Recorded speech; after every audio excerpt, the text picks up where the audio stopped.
हम देखेंगे class 11th का यूनिट नंबर 1।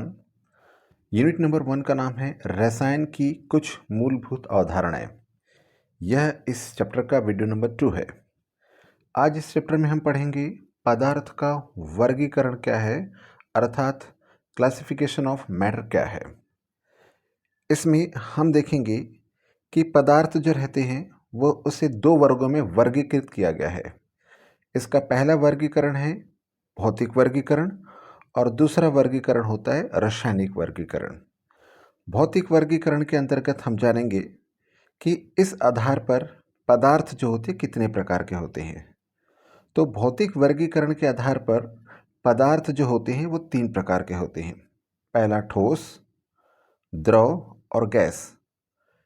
इसके अलावा वास्तव में भौतिक वर्गीकरण 5 प्रकार के होते हैं, परंतु 11th के कोर्स के अनुसार केवल हमें भौतिक वर्गीकरण 3 प्रकार ही पढ़ना पड़ता होता है।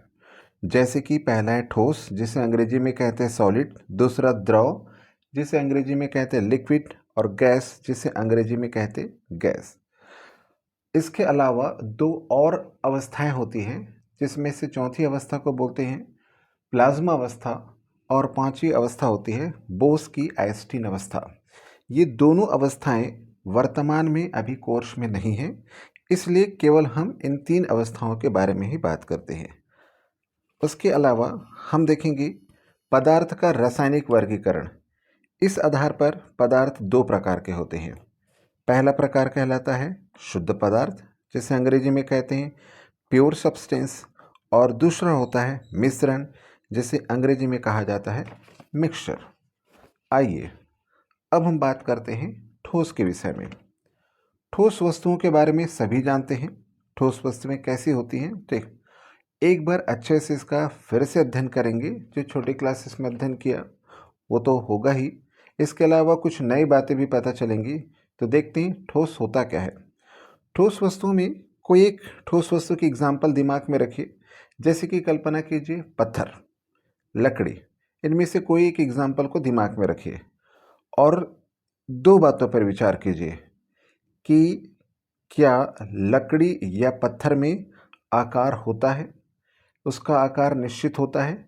तो आपको पता चलेगा कि हाँ, जैसे लकड़ी, पत्थर या पेन आदि है, उसका एक निश्चित आकार होता है। कोई ना कोई बेलनाकार समथिंग किसी न किसी आकार में वो होते हैं। फिर आप देखिए उसका आयतन। आपने देखा होगा उसको जिस स्थान पर रखते हैं वह अपनी क्षमता के अनुसार से वह स्थान घेरता है, अर्थात उस लकड़ी या पत्थर या पेन का कुछ न कुछ आयतन होता है। अर्थात ठोस में 2 बातें महत्वपूर्ण होती ही है। उनका आकार निश्चित होता है और साथ ही उनका आयतन भी निश्चित होता है।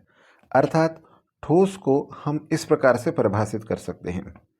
ऐसे पदार्थ जिनका आकार तथा आयतन दोनों निश्चित होता है ठोस कहलाता है। जैसे लकड़ी, पत्थर, पेन, चौक, पुस्तक, कॉपी और भी बहुत सारी ठोस वस्तुएं जो हमारे चारों ओर स्थित है, वो सभी के सभी ठोस है।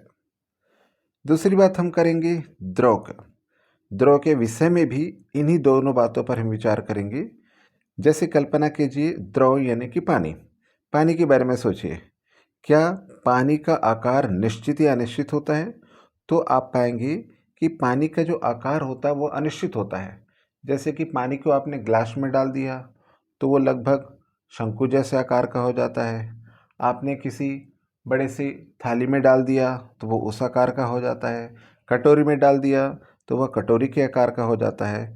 अर्थात द्रव एक ऐसा पदार्थ होता है जिसे आप किसी भी बर्तन में डालेंगे वह उसी आकार में दिखाई देने लगता है। अर्थात यह तय हुआ कि द्रव का आकार निश्चित नहीं होता है, अनिश्चित होता है। अब आयतन की बात कहते हैं। ठीक, द्रव का आयतन कैसा होता है? तो द्रव का जो आयतन रहता है वो निश्चित होता है, क्योंकि आप क्या करो, आप किसी भी बर्तन में डालो वह अपनी आयतन के अनुसार ही स्थान घेरेगा। तो यह बात तय हुई कि द्रव एक ऐसी वस्तु होती है जिसका आकार अनिश्चित होता है, परंतु आयतन जो होता है निश्चित होता है। अर्थात द्रव को हम इस प्रकार से परिभाषित कर सकते हैं। ऐसे पदार्थ जिनका आयतन निश्चित होता है परंतु आकार निश्चित नहीं होता है, द्रव कहलाता है। जैसे पानी, तेल, एथिल अल्कोहल, अम्ल या आदि द्रव पदार्थ जितने भी हैं वो सारे के सारे इसके अंतर्गत आते हैं। तीसरी बात करते हैं हम गैस के विषय में। फिर से इन्हीं दोनों विषयों पर हम ध्यान देते हैं, आकार और आयतन पर। आइए एक एग्जांपल लेते हैं ऑक्सीजन और नाइट्रोजन गैस के बारे में। गैस की खास बात क्या है? आकार। आकार जो रहता है अनिश्चित है। ठीक द्रव की तरह भी इन गैसों को जिन बर्तनों में डालोगे वह उसी के आकार को ग्रहण कर लेता है। और आयतन, गैस का जो आयतन होता है वह भी अनिश्चित होता है। अर्थात गैस को आपने देखा होगा, जैसे अगरबत्ती जलाया या आग जलाया तो उसका जो धुआं उठता है वह फैलता ही चला जाता है, फैलता ही चला जाता है, आप उसके आयतन को नाप नहीं सकते हैं। अर्थात गैस एक ऐसा पदार्थ होता है जिसका आकार और आयतन दोनों अनिश्चित होता है। अर्थात गैस को हम परिभाषित कर सकते हैं ऐसे पदार्थ जिनका आकार तथा आयतन दोनों अनिश्चित होता है, गैस कहलाता है। जैसे oxygen, nitrogen, hydrogen, carbon dioxide, sulphur dioxide, अन्य गैसें। अब हम देखेंगे एक सामान्य सा क्वेश्चन है, द्रव तथा ठोस और गैस में क्या अंतर होता है? तो आइए अब हम इन तीनों में अंतर देखते हैं क्या होता है। ये अंतर बहुत ही महत्वपूर्ण है क्योंकि हमें ठोस, द्रव और गैस के बारे में कुछ ही बातें मालूम होती है, बहुत सारी बातें मालूम नहीं होती है। तो आइए विचार करते हैं ठोस, द्रव और गैस के अंतर पर। तो ठोस, हमने अभी पढ़ा ठोस, द्रव और गैस की परिभाषाएं। तो पहला अंतर हम इनकी परिभाषाएं रखते हैं। ठोस, इसका आकार तथा आयतन दोनों निश्चित होता है। द्रव, इसका आयतन निश्चित होता है परंतु आकार निश्चित नहीं होता है। गैस, इसका न तो आकार और न ही आयतन दोनों निश्चित नहीं होता है। ठोस का दूसरा बिंदु होगा, इसकी अनेक सतह होती है। आप किसी भी वस्तु को देख लीजिए, आपके पास कोई भी ठोस वस्तु है, पुस्तक रखा होगा आसपास, कॉपी पेन रखा होगा, उसको आप देखिए, उसकी बहुत सारी सतह आप स्पर्श कर सकते हैं।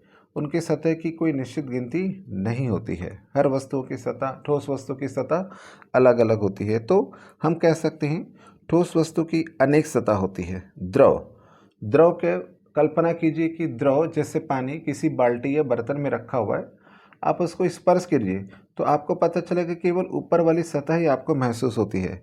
अर्थात द्रव की केवल एक ही सतह होती है।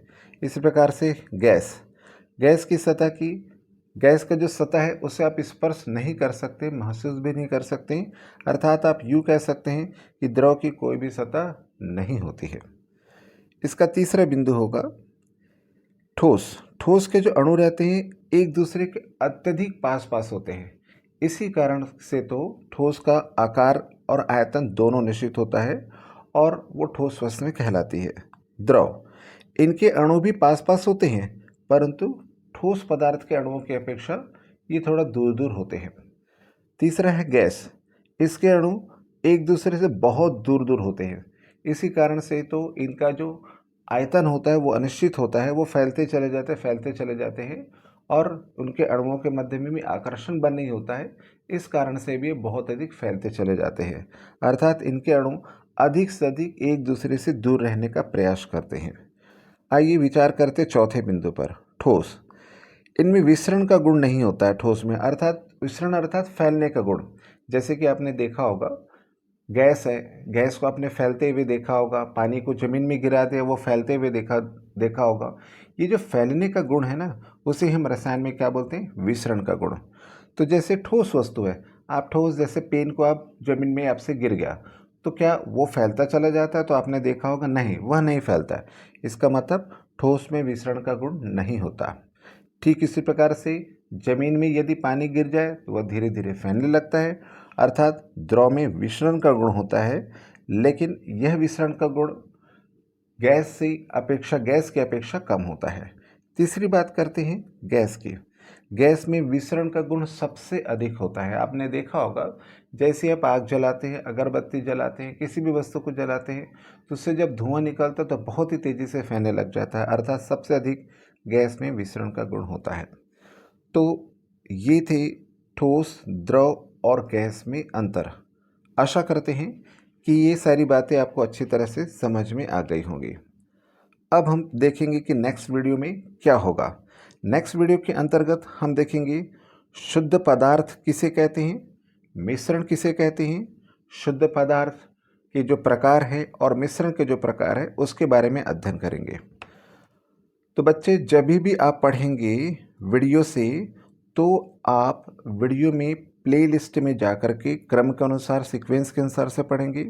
यदि चैनल अच्छा लगता हो तो प्लीज़ चैनल को सब्सक्राइब करें। चैनल का नाम है हेल्पमेट स्टडी और अच्छा लगे तो दूसरों को शेयर करें। Thanks for watching.